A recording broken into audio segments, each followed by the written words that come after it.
Sapa sing cilik gedene sangkul kadetaning Baladewa nang boyong pustaka jamus miang jimat lima soto. Napa? Sapa sing cilik gedene iso ngukuli kadetaning Baladewa boyong pustaka jamus miang jimat lima soto. Piye, Gong? Saguwe. Rasa suwate. Sayembara perang ya. Saguwe. Wis to, ora masalah. Engko sing maju kowe. Piye? Wani ora? Aku rada tratapan nek wedi ora. Nek wani kok wani karo Sinuwun. Sampeyan ngunake pripun? Tak gawe sayembara perang. Sapa sing cilik gedene iso kuwi kaditaning Baladewa wenang boyong pustaka jamus lima soto. Oke. Semono uga aku. Sampeyan boyong pustaka jamus kelima soto. Manglangkai batange Petruk. Nadyan semantena Petruk menika taksih panakawanipun kadang-kadang kula para Pandhawa mbok menawi Petruk sowan menika gadhah wigatos. Tumunten katimbalana menapa wigatosipun Petruk Koko Prabu kasinggihan kemareng lenggah ingkang langkung mrayogi kawula ngestaken dawuh. Panakawan Petruk sawise satata asu ingkang dadi napas asat ingkang dadi riwe padha raja sak praptanira. Petruk kantong bolong nunamit pasang Kalimantabe tinebine nglodoni dumawahing tawang tuwang linepatna ing tulaman Sinuwun menawi kaanggep lepat nyuwun mahapunten desanipun kula menika namung derajatipun batur kula menika namung panakawan kula menika namung tiyang wingking sakumpamanipun ewadene kula wantun sowan ngabiyantara menawi wonten duna dungkap kiranging tata krami kula nyuwun pangapunten. Petruk kantong bolong ora dadi apa. Kepareng ngaturaken sembah sumungkeping pangabekti kula kunjuk sandhap wedanipun Gusti kula ingkang Sinuwun ing Amarta. Ya Petruk ndak tampa pangestuku tampanana. Kula pundi nggo jimat paripin dayan ing kasantosan. Panakawan Bagong padha raja sak praptanira panakawan. Berkah pangestunipun Sinuwun Prabu Darma Kusuma tansah winantu ing kabagyan niring sambikala. Bekti kula kunjuk Sinuwun. Iya Bagong. Lumrahe wong ngaturke bekti kuwi nganggo nyembah. Sira ming matur tok tanpa ngobahake asta. Ngopo Bagong? Ngopo ya Gong ngomong? Kok lemu mlaku miring-miring. Isine aku terus. Isin ngopo? Mau jujur karo aku. Ora ngematke apa? Ora. Jamku anyar. Iya. Ming jame anyar kok. Le mlaku miring-miring. Aku ndak tok loke kowe iki nek aku ndek apa-apa senengane ngeloke. Wah, ming jam anyar kok le mlaku miring-miring. Abot. Lapis emas e. Waduh. Wong sak Bagong kok tuku jam lapis emas, tak gorong dina wis biru saiki. Lah tegese kuwi ora lapis emas ming krum-kruman.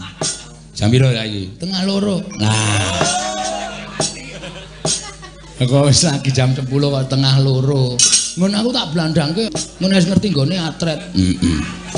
Jam kok atret ora. Ono kawan Bagong keladuk gecul ku marucul. Jame anyar. Nggih. Ya syukur yen to kowe ngabdi ning Amarta isih mipik-mipik Bagong. Ora ketang mung jam. Pangestunipun Sinuwun Prabu Darma Kusuma pendak-pendak panjenengan paring gaji kalian kula tertentu kula celengi. Iya Bagong kuwi becik kanggo dina sesuk yen kowe tuwa. Mekaten Bu Sinuwun. Bekti kula kanja nggih Sinuwun. Iya Bagong. Ndak tampa pangestuku tampanana. Kula pundi nggo jimat paripin dayanana ing kasantosan. Ponakan Petruk padha raja sak pratamu. Pangestunipun Sinuwun Ndarawati wilujeng bekti kula kunjuk nggih Den. Ya Petruk tak tampa. Pangestuku tampanana Petruk nun inggih sangat anggen kangge ndadosaken jimat. Ponakan Bagong padha raja. Pangestunipun Ndara Kresna wilujeng bekti kula kunjuk nggih Den. Iya. Bagong tak tampa pangestuku tampanana. Nun inggih sangat anggen kangge ndadosaken jimat paripe. Petruk kantong bolong padha raja sak praptamu. Sinuwun Mandura wilujeng bekti kula kunjuk. Ya tak tampa pangestuku tampanana. Nun inggih sangat anggen kami dadosaken jimat. Ponakan Bagong padha raja sak praptamu. Pangestunipun Ndara Baladewa wilujeng bekti kula kunjuk. Bagong. Nun. Kowe tak tuturi gelem ora? Perkawis menapa? Napa kula kleru? Napa kula lepat? Yen kowe ora rumangsani kleru mestine kowe tak benakke gelem. Jare kowe nyatane wong tuwa. Tur dasare kowe iki panakawaning para Pandhawa. Aja nganti sak tingkah lakumu gawe wiranging para Pandhawa. Cukup eneng negara Ngamarta, eneng Datul ya iki mau kang nembe wae kelakon. Nggih, perkara napa to? Yen ngadhep ana ngareping ratu kuwi nyembah laku dodok. Kowe tanpa nyembah tanpa laku dodok, ratu tok jak salaman ki anggape ratu ki sanak kadangmu dhewe, kulawargamu dhewe napa piye? Walah, masalah niku to. Ya. Napa nyembah niku kudu napa? Lho, tudune kowe ngadhep karo ratu iku kudune nyembah. Lah nggih kula takon nyembah niku kudu napa? Nyembah niku ora kudu. Salaman niku ya memperlambangkan persahabatan. Kula niku kalih Sinten Prabu Darma Kusuma niku wis kaya napa nggih? Panjenengane dadi Nalendra menika nuwun sewu. Kula jak salaman kowe mboten duka kok sampean sing wong liya kok duka-duka niku jane masalahe napa to? Sinumaya winayu ing asepi sumimpen telenging kalbu. Gong ngandel ora. Merga saka omonganmu kriwikan dadi grojogan geguyon dadi tangisan. Nganti aku wani karo Sinuwun Mandura iki merga mau mapane ning Ndatulaya. Nek nganti aku wedi karo Sinuwun Mandura, wah wong sak Nayaka Ngamarta padha ngarani Petruk kuwi jiring getih wedi mati. Ning jane bareng tak pikir-pikir Petruk kok mungsuh Sinuwun Mandura ki padha karo timun mungsuh duren. Upama aku malang-malang kaya ndo mentang-mentang kaya Gendhewa diwaneni karo Sinuwun Mandura mesti mudar tenan. Terus mulih wae yo Le. mulai nanti Mulih nang ngene bapak matur karo bapak. Nek para Pandhawa ora iso rawuh ning Karang Kadempel. terus nek bapak gelo atine piye aku tak takon. Terus mengko nek bapak kagol atine aku tak takon karo kowe piye wis coba. Monggo Semar kae wong do nyebut Samar. Semar nangis ki durung karuan atine sedih. Semar mesem ki durung karuan atine seneng. Bapak tok waduli Pak ora iso nggawa Pandhawa ngaturke Pandhawa rawuh ning Karang Kadempel karo Pustaka Jamus Limasada. Bapak mengguyu. Ning atine bapak wah keloro-loro terus. Sapa ngerti iso ngerti atine bapak? Ngibarate kedung jero iso dijajaki, atine menungsa sapa sing ngerti? Terus nek miturut kowe piye? Maju terus, pantang mundur. Mungsuhe Baladewa lho, Gong. Mungsuhe Baladewa, ora mung wong loro saudon telu saurupan padha karo awake dhewe. Mungsuhe Baladewa. Yo ngopo? Dheweke duwe pusaka. Kowe yo ndek petrel. Petelku nek memungsuh nusakane Prabu Baladewa ki njur kepiye? Aku tak takon karo kowe kekuatane apa? Kowe iki nganggo iki ora? Nganggo. Tekan kene nganggo ndas. Kene padake apa? Terus saiki aku njaluk iku pritikelmu carane piye? Nek cara aku ya, Tru. Semar iki sapa? Semar iki bapak. Bapakmu apa bapakku? Bapakku ya bapakmu. Semar kongkonan anake berarti anak dipercaya karo bapak. Nek mestine sing dikongkon anak mbarep ya kuwi si Gareng. Heeh. Ning mergo bapak wis ora percaya Gareng, percayane karo Petruk karo Bagong, mula sing dikongkon Petruk karo Bagong. Terus nek kepercayaane bapak ki tok sepelekke, kowe mulih ra iso mboyong Pandhawa. Kowe saiki tak takoni nek dadi Semar kowe gelo ora? Lah aku nek dadi Semar nek kongkonan anakku aku gelo. Nah, artine bapak ya kaya ngono kuwi. Artine Semar ya ngono kuwi. Terus iki piye? Baladewa diadepi. Kowe mung tak kandhani to. Kowe iki mung tak kandhani. Sinuwun Mandura dawuh karo anak-anak Pandhawa. Ndara Garukaca, Ndara Antarja, Ndara Antasena. Tak tonton saka kadohan dawuh anak-anak Pandhawa kon nyekel karo Petruk. Mosok aku kon perang karo Ndara Antasena, Ndara Garukaca, Ndara Antarja. Lho, justru malah kuwi luwih gampang. Kok luwih gampang? Kowe bayi wingi sore. Sing bayi wingi sore Ndara Garukaca, Ndara Antarja, Ndara Sena. Kok wani arep nyekel karo kowe? Ha kowe wong tuwa kok wedi karo bocah-bocah. Wes kowe nek arep mulih-mulih. Lah kowe arep endi? Aku arep lunga. Lho. Ora methuke putra-putra Pandhawa. Lah kowe ya ora methuke kok, masa kon methuke dhewe? Mati wong loro, mukti wong loro, Tru. Oh iya, wis niat tenan iki. Niat tenan. Pokoke nek sing tekan kene sapa wae arep nyekel karo kowe, arep nyikara karo kowe, arep merangket karo kowe, diwaneni. Kowe iki menungsa udu kewan. Oh iya, iya. Ngono kok jireh ora. Lah kowe? Lho aku nek kowe wani aku ya wani. Nek aku wedi, Aku ya wedi. Wong ora tau ndek pendirian to kowe. Aku wis kelangan pendirian kok. wah jan angel banget omong karo kowe. Ya ora usah omong. Ah kancane ming kowe kok ora omong karo kowe, omong karo sapa? Aku ya ngewoke kok. Terus saiki piye? Ngene wae. Kowe engko sing rembugan. Nek kira-kira kowe wedi perang, aku tak neng mburimu. Aku mergo nek omongan ki sok atos, mengko ndak malah ora prayoga. Dijak omongan apik-apik. Engko nek Antasena Gatotkaca Antarja ki tetep arep nyekel karo kowe, kowe ora usah temandang. Sing temandang. Kowe napa piye? Lho. Wani apa, Gong? Weh. Aku ki aja kok menungso. Nek pancen pahit aku bener, Truk. Aja kok jamak lumrahe titah. Dewa mudhun wae aku ora wedi. Gong, cangkeme sing apik. Nek dewane mudhun tenan piye? Wani tenan apa? Wah, iya. Ah iya. Ya aja. Aja kok menungso. Demite aku ora wedi. Ganti demit. Mau dewa kok saiki ganti demit. Sok ketrucut te cangkemku, Truk. Engko nek Bathara Antrada medhun tenan, Bagong wani karo dewa banjut kowe modar tenan aku. Ah iya. Ning wani tenan. Wani tenan. Aku tak tengok nang mburimu nek kira-kira aja ora kena jak guneman, aku disasmitani Truk. Jawilen tak sikate kabeh. Wah iki senengku ngejakku iki nang kene iki.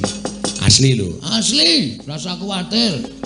Ngapusi wak kepruk watu siramu Beres. Aku tengok nang mburi. Ya kene, tengok mburi kene kok nek ana sing teko tak jai rembugan apik-apik nek kira-kira ora kena kowe tak jawil kowe sing temandang karya. Siap. Rasa kuwatir ala dene mantan gentro terminal. Name mungsu anak-anak Pandhawa wis pira banggane. Tengok mburi kene kok. Oke.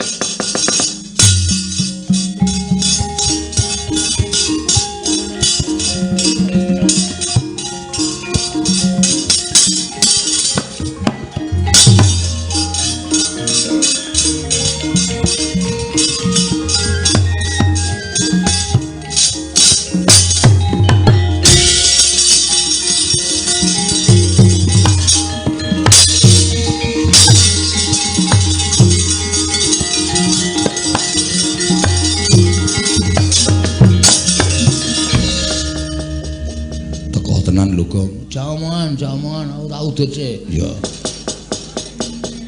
Antasena kecil. Iya. Ora usah sumbar sik to sing dadi nyatane sik. Ora usah kuwatir, santai wae. Pokoke atimu digawe tentrem omongan sing apik, nek kono ora iso jak omongan sing apik-apik langsung aku tok jawe lak sikate saka kene. Iya. Omong apa Bagong? Takoke, Gong. Aja bloko lho. Iya.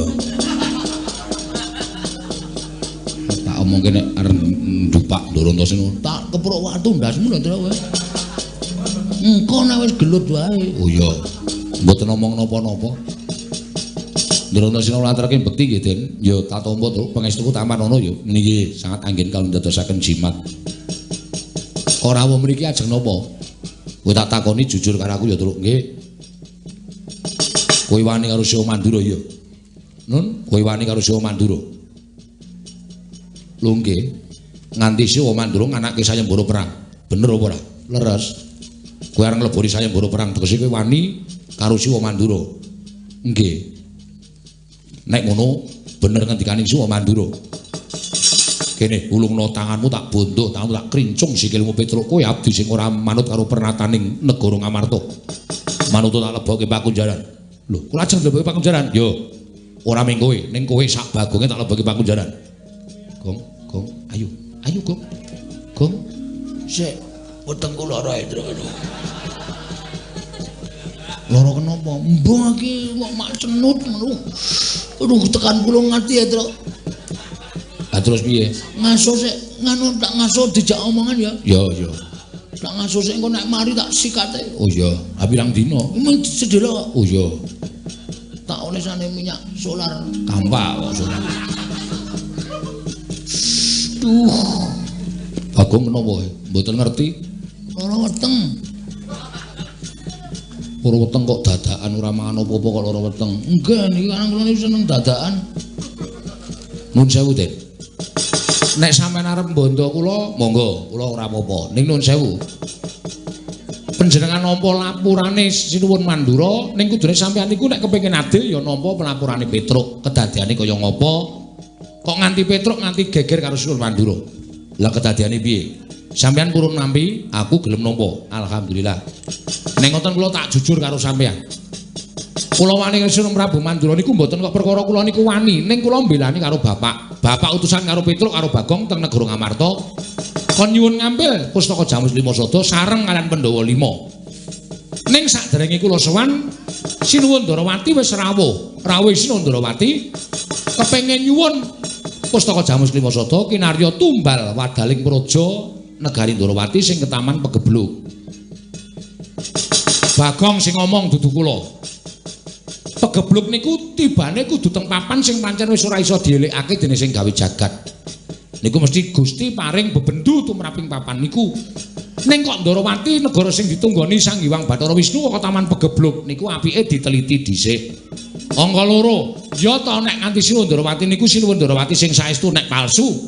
Monggo Pandhawa wis kebacut kelangan pustaka Jamus Lima Sada. Monggo Pandhawa nek kelangan pustaka Jamus Lima Sada menika Pandhawa bakal apes jurite ora duwe kekuatan. Sinuwun Mandura duka. Petruk kantong bolong karo Bagong menungso ora tatanan dapure kaya ngono wae ngina karo Yai Prabu Ndarawati. Ngoten niku persis. Terus kula ya omong, kula ora ngina, kula niku ping Bagong niku ping jlentrehke tur dasare omongane Bagong niku bener. Petruk, bali yo. Lah kula bali kan ngopo? Kandha karo bapakmu. Bapakmu wong sekeng, bapakmu wong ora duwe, bapakmu wong melarat kon ngilo karo cengele. Semar ki kere arep bangun pura kencana ki sing nggo ragat apa? Gablek apa? Ngono kuwi persis. Terus kula muntap. Lah bapak kula niku lho, bapak kula Semar niku nek DC karo wong kula niku muntap. Asli kula ora gawe-gawe. Aja kok DC karo wong, bapak kula niku mlaku jegoke kirik-kirike tak beleh. Niku saking tresna kula karo bapak. Bapak deneke kaya ngono kula nesu. Ayo saniki sampeyan ana wis geger ngoten nika, ora usah kula critake sing ado-ado. Terus dheweke saya mbok sapa sing cilik gedene sing nguri kadikdaning Baladewa. Menang bayang pustaka Jamus Miang Jimat Lima Sada. Petruk ditantang. Oke, medal Jawi bareng metu njaba. Dadi kowe lewani karo Siwa Mandura ki belani bapakmu. Heeh. Anu iya. Anu nggih. Nek ngono tak pikir-pikir tak pitung-pitung bener kowe mbangane Siwa Mandura, Truk. Ah, gini iso menggalih. Serada penake wetengku, Truk. Mari. Ngentut matus. Langsung aman wetengku. Ya syukur. Alhamdulillah Ndara Antasena gelem nampa kok. Wah, ya syukur. Piye? Didupak saiki kok aja wis. Gayamu arang wis kabeh wis rampung kok lagi omong senengane ora. Ning kowe aja seneng-seneng, Truk. Sebabe sing goleki kowe ora ming aku, nek aku wis ora jak rembugan. Sing goleki kowe Kakang Harukaca. Lho. Ndara Harukaca? Iya. Nek kae mesti ora iso tok jak rembugan, kowe mesti diajar. Waduh, mati aku. Duh kok migren ya aku, Truk. Kok ngono pecandase ngono. Wong anggere ana masalah kok migren wetenge lara, ndi sing boyoke kumat, ndi sing kencing batu. Ah, leman. Senengane. Nek tentrem waras, nek ana masalah gering, menungso apa? Sehat ora? Sehat. Wis ora arep lara. Ah ngono, apa-apa dihadapi wong loro. Lah terus kula kepripun? Kowe tak jaluk aja wani karo Kakang Harukaca ya Truk, menggono lemu dadi abdi. Lah nek kula niku diajar napa kula ora arep bales? Kowe aja kuwatir. Nek kowe diajar tak bilani. Carane nek kowe loro tak tambani, nek kula mati tak uripke. Nganggo napa? Nganggo sungutku iki. Iki tak peres. Iso nggo nambani wong loro uripke wong mati.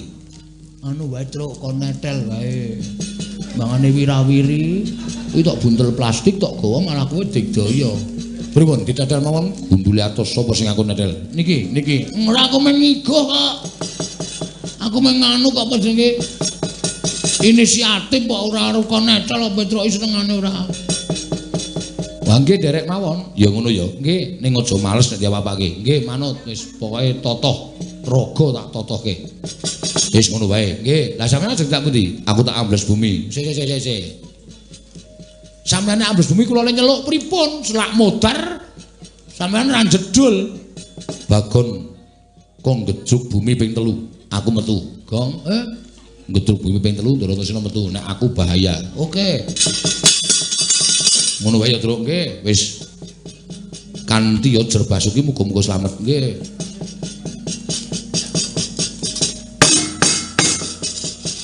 Ono apa Bagong? Anu mung jajal kok. Wedan. Engko nek ora metu, Tru. Ha iya. Pas digedhul ping 3 ora metu, ana. Gelo. Ha iya. Iya ta? Kadang kala ya ora nganti ping 3 wis metu. Ha iya. Kowe. Kowe.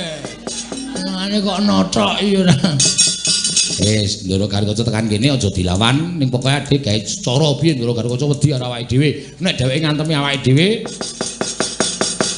Ndara Antasena dundang kok. Oke, wis rasa kuwatir wis entuk beteng. Entuk sing ngayomi rasane kaya wis pading kae, Tru. Ha iya.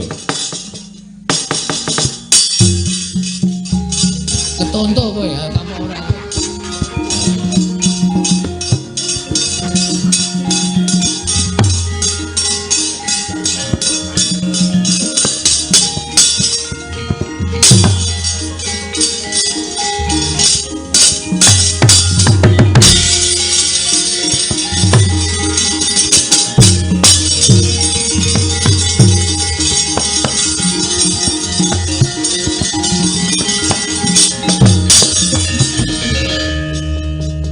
Tru. Nun. Karo Bagong. Nggih. Modar iki, Tru. Santai wae, santai. Santai piye? Iki cilakane nek sing dipotol ndase aku. Sing gedruk lemah sapa? Ayo aku no. Kowe dipotol sik. Aku arep gedruk lemah potol Ndara Gatotkaca. Ora ana sing gedruk lemah. Kowe kan aku almarhum. Wah sapa ditogong kuwi pikiran iki sing aman-aman wae to. Aman-aman wong aku ki ngenae penemu aman-aman. Tru. Nun. Ono Bendoro teko malah omongan karo adine. Nyun ngapunten Bagong kok sing marahi. Ngapa? Kurang marahi apa-apa. Wigatosipun napa Ndara rawuh mriki? Modal sirahmu. Menengo. Motol-motol ora. Modal po macuk. Anten apa, Den? Tru. Nun. Kowe tak takoni jujur. Nggih. Kowe wani karo Siwa Mandura. Oh nggih. Ning lek kula wantun niku perkarane Ora usah dadak matur akeh-akeh. Cetha kowe wani karo Siwa Mandura. Tru. Aku ora sudi duwe abdi sing wani karo Bendoro. Aku ora sudi duwe abdi sing ngorek-orek marang pasuryaning Bendoro. Ing ora bakal ilang selawase urip. Kowe nyamah asmaning Prabu Mandura. Padha karo kowe mirang-mirangke Gatotkaca. Tinimbang aku duwe abdi sing wawatekane kaya kowe. Mabano ketok pancat pundhamu tak jebol dasmu. Untapke nyawamu marang kayuwanganing Bathara Yama Dipati.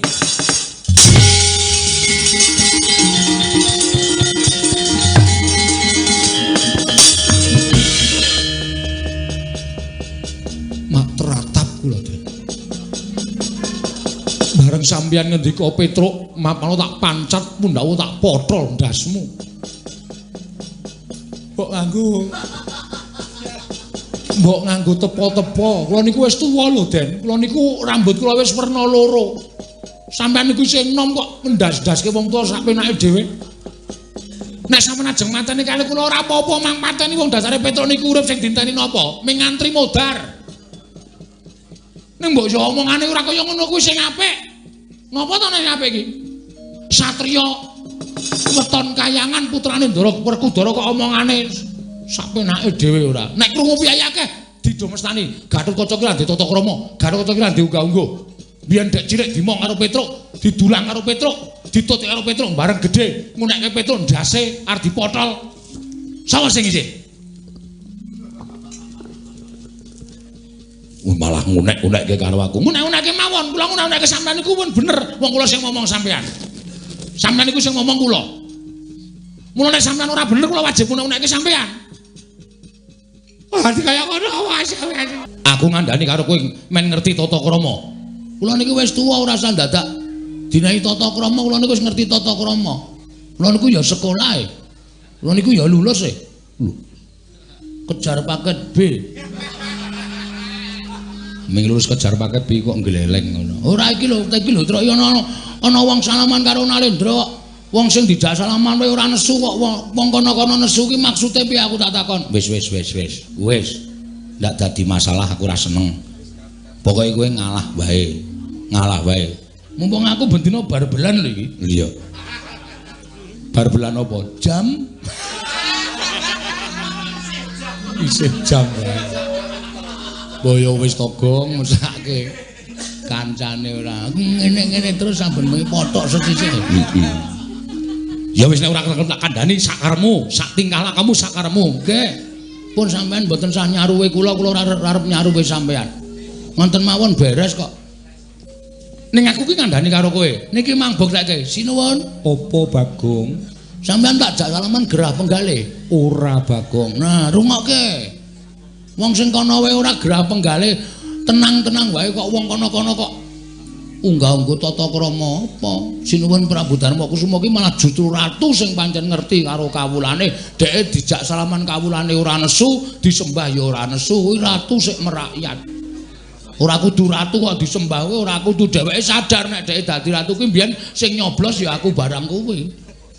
Iya Bagong aku matur nuwun. Sami-sami mboten dados menapa sinuwun. Iya Bagong. Koko Prabu nggih sampun perkara kaya ngono kok digawe perkara. Aku ki jane mingkir-mingkir benerke. Ning kok malah aku sing diwejang karo Bagong. Lah wong Bagong menika nuwun sewu, piyayi wasis. Nadyan kados mekaten menika Bagong menika wong pinter, Bagong menika ora wong cubluk, ya mung pasuryane wae pancen rada kuciwa. Ning nek pikirane nuwun sewu menika lantip panggraitane. Ya Bagong ya ora patek. Iki apik dialem ora gelem elek dilokke moh ki angel lho wong kaya ngono kuwi. Itu. Nun. Selamat tekamu. Ndara Werkudara wilujeng Bagong. Nun. Selamat tekamu. Nggih. Wilujeng Ndara. Yo. Prayogakno. Nun nggih sampun boten kirang prayogi. Bagong prayogakno. Nun nggih sampun boten kirang prayogi. Petro wonten dawuh sinuwun. Padha Raharja sapraptamu wilujeng dereng sambikala bekti kula kunjung nggih Den. Iya Petro Bagong Padha Raharja. Nggih Ndara. Pun sawetawis mboten rawuh teng Karang Kadempel nyambangi para panakawan. Iya. Pun wonten 3 sasi niki sampean mboten rawuh teng Karang Kadempel. Wah, wis panakawan do golek papan pendelikan. Mergane ngopo? Sampeyan mboten rawuh teng Karang Kadempel niku sing dadi dayohe Semar Gareng Petruk Bagong niku mung debt collector. Iya sesuk aku tak tekan Karang Kadempel. Mengko tak rampungane. Alhamdulillah, Truk, beres, Truk. Petruk Raharja sapraptamu, panakawan Raharja sapraptamu. Wilujeng Ndara Kulasewa bekti kula kunjuk. Wilujeng Ndara Kulasewa bekti kula kunjuk. Panakawan wonten dawuh sinuwun. Ana wigati apa dene jeneng para sowan mongko tanpa tinimbalan apa saka karepmu dhewe apa saka diutus bapakmu Semar. Sampun kepareng matur. Iya wis ndak keparengake. Matur sembah nuwun. Kepareng ngaturaken tebah Siti Sekul bilung teling kron klapa. Apunten ambek bilung wonten lepat kula nggih kula munjuk atung sapaduka Gusti kula ingkang sinuwun. Kaya ora dadi ngopo Petro. Ingkang sepisan sowan kula menika ngaturaken sembah pangabekti dukap angka kalih. Sowan kula menika mboten saking pikajengan kula piyambak, namung kula menika dapur dipun utus. Dipun utus Bapak Semar Badranaya. Bapakmu ya gene panakawan, utusan marang jeneng sira. Bapak niku pun wonten sesasi niki kaya wong lara ning jane mboten lara.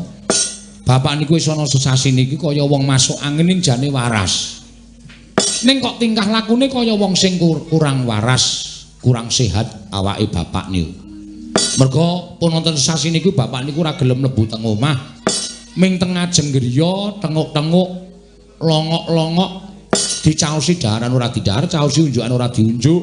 Mongko nek dalu ya ora gelem sari teng lebet griya, anane ming kemul sarung teng ngajeng griya.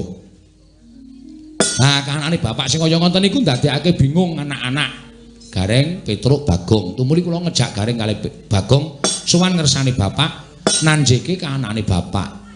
Tumuli bapak kula tanting, ngono apa to Pak Jane? Kok sampeyan negel-negel kaya ngono? Nek bapak duwe pepinginan kuwi paringa dawuh. Mergo anak-anak saiki wis mentas kabeh. Gareng wis omah-omah, aku wis omah-omah, Bagong wis omah-omah. Nek eneng wong tuwa sing duwe kerepotan mongko anake wis mentas kabeh. Kuwi jane apa sing dikarepke wong tuwa kuwi dadi tanggungane anak. Mergo urip ki cakra manggilingan. Biyen dek aku karo Gareng karo Bagong isih cilik dadi tanggungane bapak, ning saiki bapak dadi tanggungane anak-anak. Mula bapak paling dawuh, jane pengin apa? Barang kula matur ngoten niku bapak terus krekel-krekel gelem dehem, kersa nyumet rokok. Terus paring dawuh kali kula. Iya Petruk, bapakmu paring dawuh apa? Ngene ya Truk, ngene ya Reng, ngene ya Gong. Aku meneng wae iki ora mikir karo kahananku. Aku meneng wae iki aku ora mikir karo kahanan anak-anakku utawa keluargaku. Aku kuwi urip ana ing jagat kuwi duwe kewajiban ya kuwi memayu ayuning jagat mbabar katentreman. Monggo sing tak mong kuwi para satria ing ngateteken ati suci pepayung budi rahayu para paya Pandhawa. Aku mapan ing negara Ngamarta kuwi wis tak niyati. Nalika semono aku seneng negara Ngamarta kuwi dadi negara ingkang subur makmur warata tias bagya mulya gemah ripah loh jinawi kawulane tentrem padha mat sinamatan daya dinayan tunggal cipta rasa karsa lan karyane. Aku seneng mula Ngamarta kuwi kondang kawenang-wenang. Ning sawangen Truk. Saiki Ngamarta dadi ora padha kaya mbiyen. Ngamarta kawulane padha regejegan, sithik-sithik padha bentak sirah, sithik-sithik padha gelut, mung perkara barang sing sepele. Mongko nggone regejegan kuwi ora kok karo wong liya, malah karo sanak kadang mitra kawruh tangga teparo mung perkara barang sing sepele. Lah kanan sing kaya ngene iki tak anggap yen to Ngamarta ki menanu kawulane krisis kamanungsan utawa krisis moral.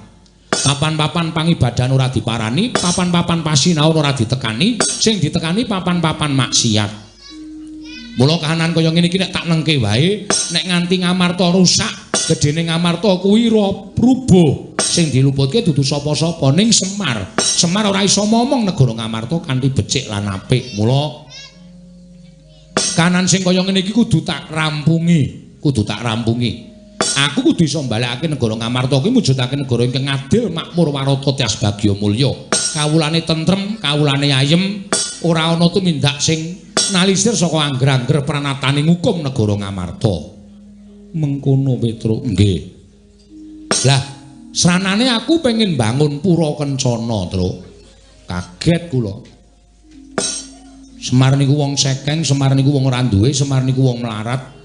Kok arep bangun pura kencana wis iso diwestani pura niku papan kencana niku barang sing larang utawa kencana niku Mas Jamrut Hergeni menika wujudipun kencana. Apa ya Bapak iso? Gose kowe aja salah tampa, Truk. Aku bangun pura kencana ki ora kok bangun papan sing magrong-magrong dumadi saka Mas Mutiara Jamrut Hergeni kuwi ora. Nanging aku bangun pura kencana kuwi papan kencana kuwi Mas. Papan sing ngembane uripe para kawula sak negara Ngamarta kuwi ayem, tentrem, rukun manunggal tetunggalan, tunggal cipta rasa karsa lan karyane sumuyut marang Pangrahing Sinuhun Prabu Darmakusuma. Aku pengen ndadekake negara Ngamarta kuwi kaya dene wujuding papan pura kencana ingkang kebak kanikmatan, kebak kabungan lan kebak kabagyan. Oh ngaten Pak. Iya. Terus pripun kula matur ngaten Bapak paring dawuh. Ning syarate ana. Syarate apa Petruk? Kowe tak kongkon sowane negara Ngamarta, Pandhawa 5 cacahe aturana rawuh ning Karang Kadempel, sinambi mundi pustaka Jamus Myang Jimat kelima sada. Merga apa Pandhawa kok kudu rawuh ning Karang Kadempel? Pandhawa ki pengareping para kawula. Pandhawa kuwi sembaning para kawula. Nek kawula kepengin ayem tentrem, Pandhawa aja wegah caket kalian para kawula. Merga kawula ora butuh dibiyuki brana picis, kawula ora butuh dibiyuki bondo donya. Ning kawula butuh dicaketi atine, dicaketi rasane supaya rumangsa yen to raket karo pangarepane, wekasan padha sengkut gumregut bangun praja, bangun negara. Ngamarta saengga gegayuhan kuwi iso kasembadan. Ngaten menika keparingipun Bapak Semar. Mula kowe sowan ning negara Ngamarta, Pandhawa 5 cacahe aturana rawuh ning Karang Kadempel. Mila sinuwun, sowan kula menika namung badhe-badhe muyung dhateng jengandika sak kadang-kadang keparenga tedhak wonten ing Karang Kadempel. Mastuti dhateng ngendikipun Bapak Semar Badranaya. Matur sembah nuwun cekap semanten atur kula. Monggo kula ngarantu dhateng sabdanipun Sinuwun Prabu Darmakusuma. Petro, Nun, gegayuhane bapakmu kuwi pancen bener, apik lan becik, Nun inggih. Nanging aku tak taren karo dulurku papat cacahe, merga Pandhawa kuwi 5, ora ming Puntadewa pribadi. Wah nggih monggo menika langkung prayogi. Mrika ingin dipun pestani musyawarah menika ngaten menika. Menawi Ndara Werku, Ndara Janaka, Ndara Klasdewa kersa rawuh teng Karang Kadempel, niki ateges gegayuhane bapak bakal kasembadan. Werkudara, nggih. Si Adi wis midhanget ature Petruk. Wis, penemune si Adi piye? Petruk, Nun, yen bapakmu bakal bangun Pura Kencana, kuwi gegayuhan sing luhur. Malah yen kepara matur karo bapakmu, yen butuhake Prabeya, butuhake apa wae, aja metu saka bapakmu.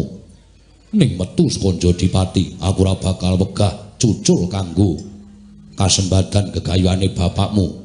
Alhamdulillah. Matur suwun, Ndara. Ndara Janaka pripun? Petruk kanthong bolong ora ming Jodipati. Yen perlu akal bakal sak biyantu kelawan bapakmu, ya lair, ya batin Petruk. Jan matur sembah nuwun. Ndara Kulasdewa pripun? Petruk kanthong bolong aja kuwatir. Yen pancen ragat saka Jodipati lan Madukara isih kurang, yen perlu sawu jajar kasatriyanku digadhekke dhisik ora apa-apa. Kanggo ragat bapakmu Petruk. Estu menika? Iya Petruk. Alhamdulillah matur sembah nuwun. Ndara Nekul Sedewa, iya Petruk aku ya ora bakal wegah. Apa sing dibutuhke bapakmu aku bakal nyukupi. Gegayane bapakmu mau luhur Petruk. Matur sembah nuwun tanpa pepindhan. Jan kelakon penjangkane bapak. Ngetokke nek ndara-ndara kula Pandhawa menika nuwun sewu mboten lali dhateng menapa ing sampun dipun tindakaken bapak. Nyatanipun bapak menika sangat ageng lelabetanipun kaliyan para pepundhen kula Pandhawa. Petruk dalem aja seneng dhisik.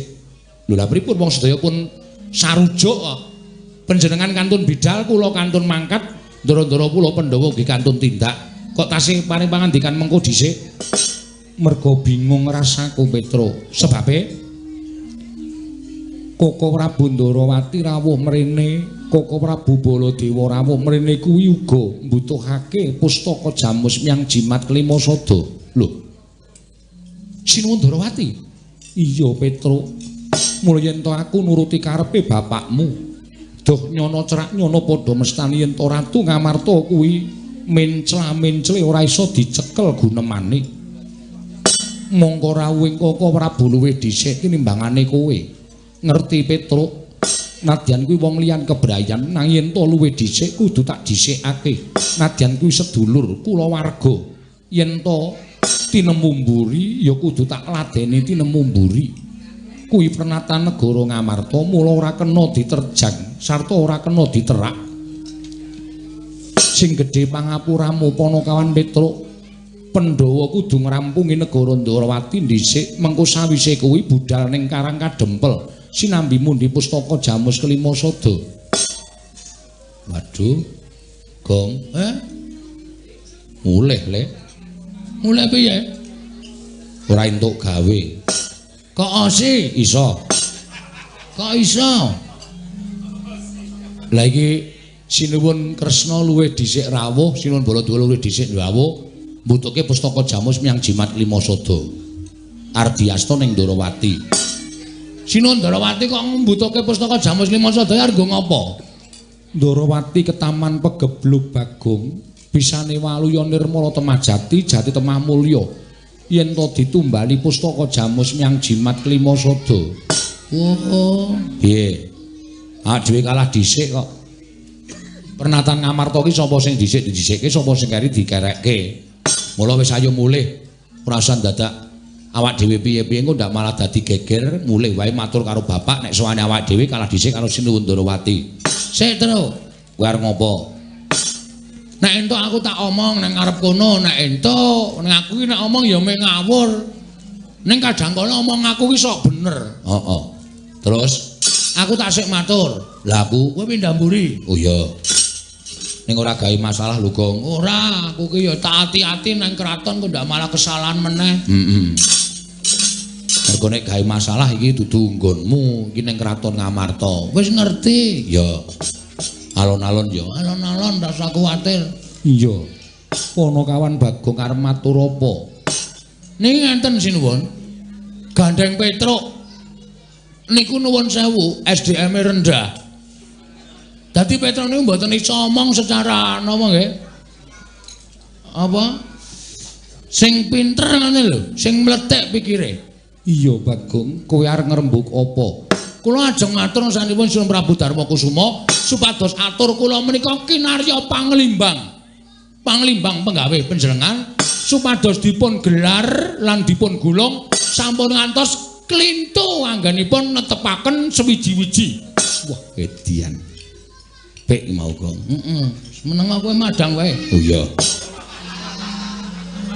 Rasah gagas aku kowe. Iya, iya. Disekecake.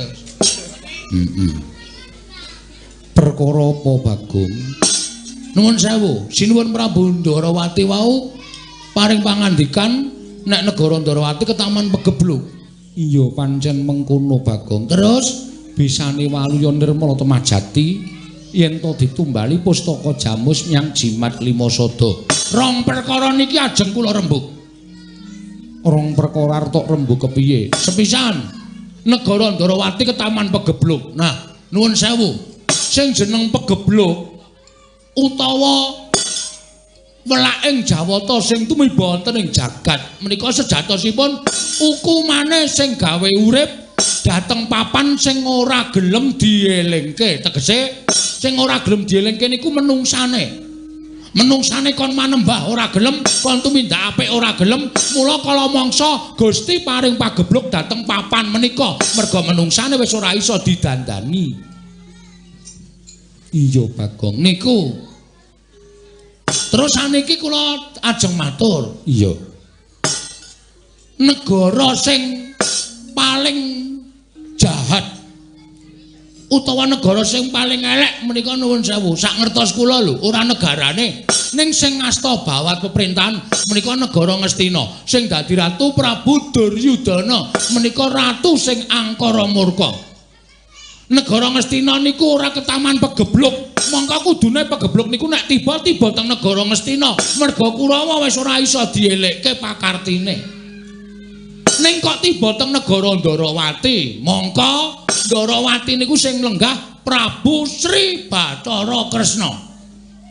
Mongko Sri Bathara menika sing jejuluk wonten jagat menika wonten loro. Siji Prabu Sri Bathara Rama, angka loro Prabu Sri Bathara Kresna.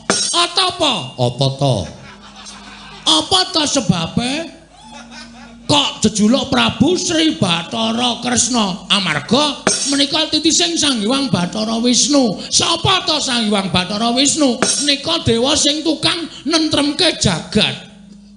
Dadi tentreming jagat menika gumantung karo Bathara Wisnu. Iya, Bagong. Heeh. Anu iya. Anu nggih. Iya, Bagong. Lah saniki pertanyaannya kuwi apa? Oh iya iki wayang ndeng lali aku. Aku kaya ning balik RK e, Tru. Balik RK wis ra ono, wis ilang suwe kok. Pedukuhan. Heeh. Kaya menehi penyuluhan Pok Giat. Ah iya. Pok Giat. Pitakonane mboten sanes kejawi namung nuwun sewu. Negara sing ketunggon Prabu Kresna titis Sang Hyang Wisnu kok ke Taman Pegebluk. Niki napa mboten langkung prayogi dicek dulu. Dipresani rumiyin. Ngaten.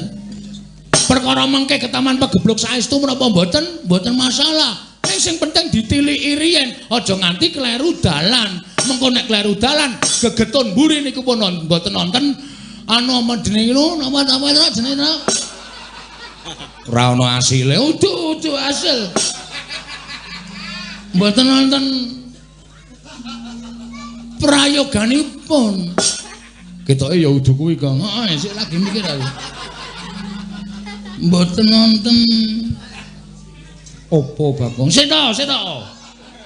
Anu napa ginanipun. Nah, mboten wonten ginanipun. Iya. Terus saniki kula tak takon. Pustaka Jamus Klimasada menika estunipun mboten kok pusaka panjenengan tok. Mboten namung pusakanipun Sinuwun Prabu Darmakusuma sak kadang-kadang Pandhawa gangsal cacahipun. Ning niku pusakaning bangsa Ngamarta, pusakaning kawula Ngamarta. Nek Ngamarta kelangan pustaka Jamus Klimasada, menika para kawula badhe ketuyang-tuyang uripe. Mulai ngawur ketuyang-tuyang iki apa? Ketuyang-tuyang iki apa? Pokoke rekasa lho, Tru. Nek bahasane wis dodong. Ketuyung-tuyung. Rekasa uripe, tanduran ora bakal tukul, uripe masyarakat ora ayem.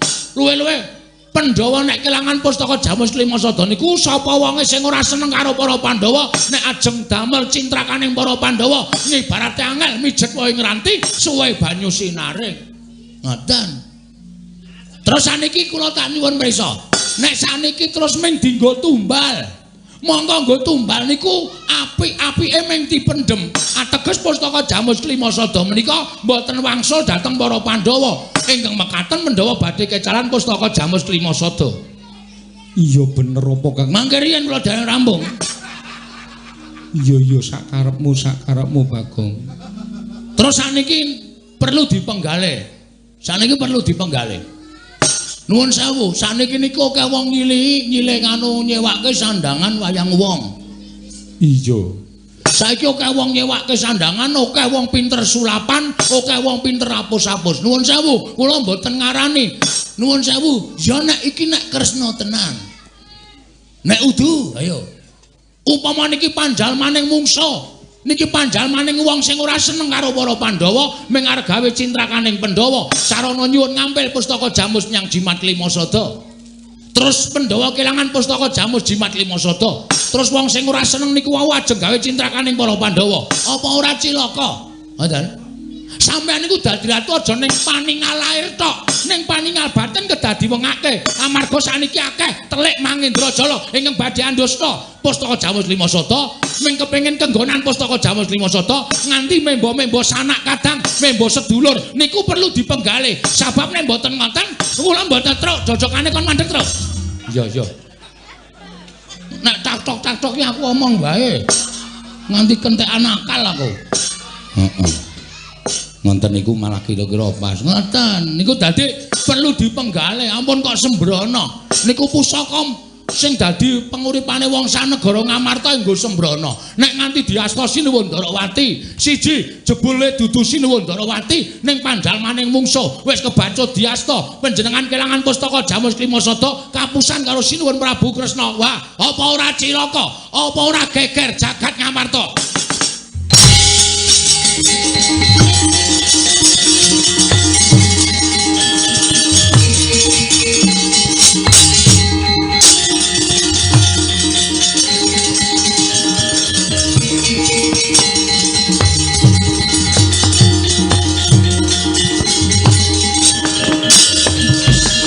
Manusmaning jajalanat iblis lanat sukertaning bawono. Wah, derajate ming batur kok drangap-drangap rweteh kaya bedhek sing mundhep pategalan drewi kok grojogan sapi. Bagong. Pono kawan Bagong. Biar kowe ora senengane gawe masalah saiki pikiran nek ngono iki. Truk. Ini truk gentenan nggon. Moh. Mau pindah ngarep saiki arep njaluk. Iki ana masalah e. Masalah rampungi kowe iki nek omong celkap-celkop, nek omong ora gagas natoni atine wong liya kok senengane waton jeplak cangkeme. Saiki rasakno kuwi piye Sinuwun Mandura nesu kuwi. Aku ora ngece Sinuwun Mandura. Aku mung ngarani Sinuwun Darawati. Ning kowe ngerti ya Sinuwun Darawati iki adine Sinuwun Mandura. Sinuwun Mandura ki nek adine dingonokne kuwi dheweke duka. Saya tak takon karo kowe, aku adine sapa? Adiku. Kowe ora nesu apa? Ora. Oh, telek iki. Pahit kowe iki ora sebaya mukti sebaya mati nek carane ngono kowe. Ha wis karepmu. Wis ngono ditandangi. Aku ora ngerti masalahe kok. Bagong. Bagong. Noleh mrene. Jam pira ta iki? Ah, ora urusan jam. Yo jame anyar kok delek-delok nilai jam, delok-delok nilai jam. Kowe mau geneman piye? Kowe mau geneman piye mulo gake saiki kowe tak takoni Wangsulana. Kowe mau geneman piye? Kowe mau omong piye? Lali. Wis ket mau ele omong. Wis lali sinuwun kowe ngino karo Yai Prabu Ndorowati. Kowe ngarani Yai Prabu Ndorowati ki panjalmane mungsuh kang bakal lembut pustaka Jamus Limasada. Ya ora. Kowe ngarani Yai Kresna kuwi panjalmane mungsuh sing bakal gawe cintrakaning para Pandhawa. Iya apa ora? Iya.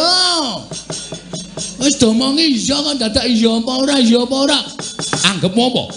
Kowe wani nyreweteh gunemamu ngino marang Yai Prabu Ndorowati anggepmu apa? Mboten napa-napa. Kowe iki derajatmu apa? Kula batur. Yai Prabu Ndorowati niki ratu.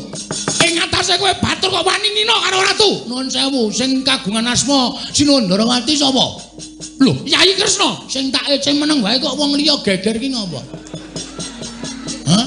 Sing tak ece meneng wae kok wong liya kok geger ki ngopo? Lho, aku kakangne. Tru, kowe kakangku ya, Tru. Udu. Tru. Emoh, ora melu masalah yo. Aku kewedan iki, Tru. Syukur sae aneh-aneh ora. Engko jamku nek anggo perang mati. Luweh. Mati tenan tok detikane kok bali mutere ngiwa. Ngiwa ya ben ora. Tegese kowe wani karo Yai Prabu Ndorowati. Tegese kowe wani karo Yai Prabu Ndorowati padha karo wani karo Natamandura Prabu Baladewa. Ayo saiki kowe bali. Kowe bali. Bali teng pundi? Bali nang Karang Kadempel. Kok kon bali niku pripun kula niku diweling karo Bapak, Bagong, Petruk kowe bali kena ning kudu bareng karo Pandhawa 5 cacahe. Mundi pustaka Jamus miyang jimat Kelimasada. Tegese kuwi wangkal. Mboten wangkal. Ning mengkele bali. Tegese kuwi wangkal. Asal terserah. Sampeyan ajeng ngarani napa monggo mawon sing penting kula mboten ajeng wani karo sampean. Ning kowe wis wani karo aku sarana kowe ngunek-unekke Yai Prabu Ndorowati. Kowe nguman-uman karo Yai Prabu Ndorowati. Kuwi natoni atine Baladewa. Yen kowe wani karo Baladewa tegese kowe wis wani mati. Yen kowe wani karo Baladewa tegese kowe wis wani mati. Aku ora bakal awel yen to njabut nyawamu yen pancen kowe suwijining abdi wong ora ngabekti karo Bendoro. Truk, nyawa lho, Truk. Dur. Matur nuwun ya, Mas. Dapure. Lawan, jangan takut. Is tenang wae. Somong ra iso ngrampungi. Jam berapa iki? Jam tenan lho, Kong. Ora ngisu-ngisu ngarep omong. Merek apa kuwi? Cross. Wo. Nyatetan 1000 pamerke sing penting klip-klip. Sing penting klip-klip. Ana mutiara kudu mutiara kuwi ming imitasi. Petro, nun. Aku butuh karo Bagong. Bagong adik kula. Nun sewu. Nek perkara sampean belani karo rayine, kula yo belani karo adik kula. Ning kula pikir napa sing dingendikake Sinuwun Mandura utawa sing dikandhake Bagong niku kabeh nyata, kabeh ana buktine. Nyata ana buktine piye? Ndorowati kok taman pegebluk niku nek cara kula mokal kelakone. Tur langkung-langkung pustaka Jamus Limasada kok arep didadekke tumbal niku mongko nggo tumbal niku api-apike ming dipendhem. Niku kula ora gathuk, kula ora mathuk, kula ora condong. Mula napa sing dikandhake Bagong niku kabeh kula itung-itung pancen bener. Sinuwun ngamarta aja nganti sisip maringaken pustaka Jamus Limasada. Nek nganti kleru niki mangke kriwikan dadi grojokan geguyon dadi tangisan. Wah, ladalah yen ngono wis pidak jempol karo adimu kowe ngetek senggeranggon nebu sauyon karo Bagong. Lho, niki adik kula. Ing nang rayu dunak-unekke kali Bagong kowe panjenengan ora trima. Apa meneh adik kula ajeng mang mateni sampean wis ngendika. Nek kowe ora gugu karo Baladewa, aku ora awel mateni karo kowe Bagong. Lah niki perkarane wis nyawa. Niki perkarane wis nyawa. Nek kula kelangan Bagong, kula lara ati kula. Kula ora duwe kanca dienggo gara-gara ya, Gong. Heeh. Rumangsane anggepe apa? Nyawa nggo dolanan. HP we mati do bingung golek ces-des. Apa? Ces-des. Ces-des ora. Apa jenenge, Tru? Mbok ora ngerti aku ora. Engko kandhani ya, Tru. Heeh, engko nek bar perang. Ngono niku, kula saiki kowe bali yo. Bali pripun? Kowe bali yo kondo karo bapakmu. Kondo karo bapakmu. Bapakmu ki wong sekeng, bapakmu ki wong ora duwe, bapakmu ki wong melarat. Semar ki mengkere karo bangun pura kencana ki bapakmu ki gablek apa? Kon ngilo karo gitoke, kon nyawang karo cengele. Wong melarat karo bangun pura kencana ki bapakmu ki ora nyawang karo kahanane. Wo la iki. Gong, siap. Oke. Dadi perang tenan iki. Oh, aku tak bali. Lho. Iki dadi perang kok aku tak bali wis dadi perang tenan. Wis siap, ora wedi ora usah kuwatir. Urip yo nggo ngopo ben dina wing parani bang plecit. Esuk 2000, awan 2000. Sore 2000, sedina 6000 boros ae, Tru. Ha kowe apa-apa tok kredike kok. Mulane yo ngrekoso uripmu. Nuwun sewu. Nek sampean ngunekke Petruk niku wong melarat wong ora duwe monggo. Nek sampean ngunekke Petruk niku wong sekeng wong sing mung derajate batur monggo. Nek sampean nyandak bapak niki selain perkarane. Gitu perkarane. Nuwun sewu. Kula ora ngajeni karo sampean mergo sampean ora tata krama karo Petruk. Arep Petruk nimping kawula cilik sampean kudune tata krama karo kula mergone sampean kalah tuwa karo Petruk. Unggah-ungguh tata krama dienggo. Ning sampeyan wis ora nggunakake tata krama, sampeyan nggunakake bapak wong kere, wong gedibal, wong 17, wong elek nyolok mripat. Kula ora trima. Lho, wani aku Baladewa sing nawedeni apamu? Apa dimasamu aku wedi karo kowe? Basa terus cerewet ngomong ngono. Nuwun sewu, kudune sampeyan tak basani. Ini mergo saka tekon sampeyan watak sampeyan sing ora wangun dibasani, nyuwun pangapunten kula basa karo sampeyan. Nggo ngopo kula basa karo Prabu Baladewa? Nek sampeyan senengane ngendak karo wong cilik, nek sampeyan senengane ngidak-idak karo wong cilik. Sampeyan wong asakne dadi derajat pangkate duwe derajat pangkat nganggo mekutha dijeluk Prabu Baladewa. Nuwun sewu, Den. Derajat pangkat niku mboten wonten artine napa-napa. Sampeyan kali kula niku di mata Tuhan itu sama. Sing bedake mung derajat karo pangkat. Derajat karo pangkat sampeyan sesuk ora nggo ngadep ngersane sing gawe urip. Bapak niku ya padha derajate karo sampeyan. Lha sampeyan aja ngece karo bapak. Bapak ki nek gelem dadi dewa niku derajate luwih dhuwur saka sampeyan. Kok sampeyan ngonekke bapak kere, bapak gedibal 17, bapak wong elek nyelok mripat.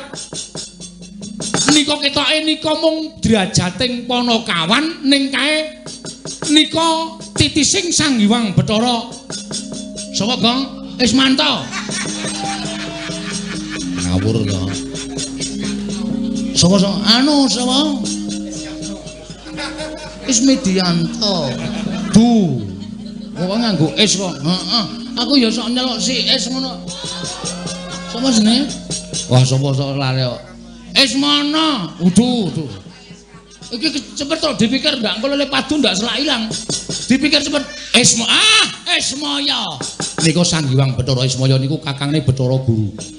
Nika nek gelem urip teng kayangan niku pangkate luwih saka sampeyan, derajate luwih saka sampeyan. Kok sampeyan iso ngunekke Semar wong kere, wong gedibal 17, wong elek nyolok mripat saka ndi? Saniki kula tak takon karo sampeyan. Sampeyan sadurunge dadi ratu niku uripe teng pundi? Sampeyan sadurunge dadi ratu niku uripe teng pundi? Sampeyan dititipke Demang Sagopa teng Widara Kandhang. Biyen upama Demang Sagopa niku blaka, Kakrasana enten teng Widara Kandhang, sampeyan pun mati dirajang-rajang karo Kangsa. Bareng sampeyan saniki urip dadi ratu kok karo kawula cilik kok ngidak-idak. Kok semangkean kok. Hah? Terus. Mulai pucet wong itu. Terus wae suarane terus nek kowe iso menang wah gleleng lho, Tru. Iya, santai wae, Gong. Aja santai. Sing tenanan kok santai. Ha iya maksude iki alon-alonan wae yo. Kok tak takon. Saniki manggenahke, pripun? Ajeng pripun kula manut? Petruk nek wis kaya ngene, wis ora wedi apa-apa. Kula agal ya wani, alus ya wani, padang ya wani, petengane ya wani. Iblis lanat. Mboten iblis niku tenan. Tak gawe saya mboro. Sapa sing cilik gedene sangkul kadetane Baladewa menang boyong pustaka jamus miang jimat ilmu soto. Napa? Sapa sing cilik gedene? Isa ngukuli kadedaning Baladewa mboyong pustaka Jamus miang Jimat Limasada. Piye, Gong? Saguwe. Rasa suwate. Sayembara perang ya. Saguwe. Wis to, ora masalah. Engko sing maju kowe.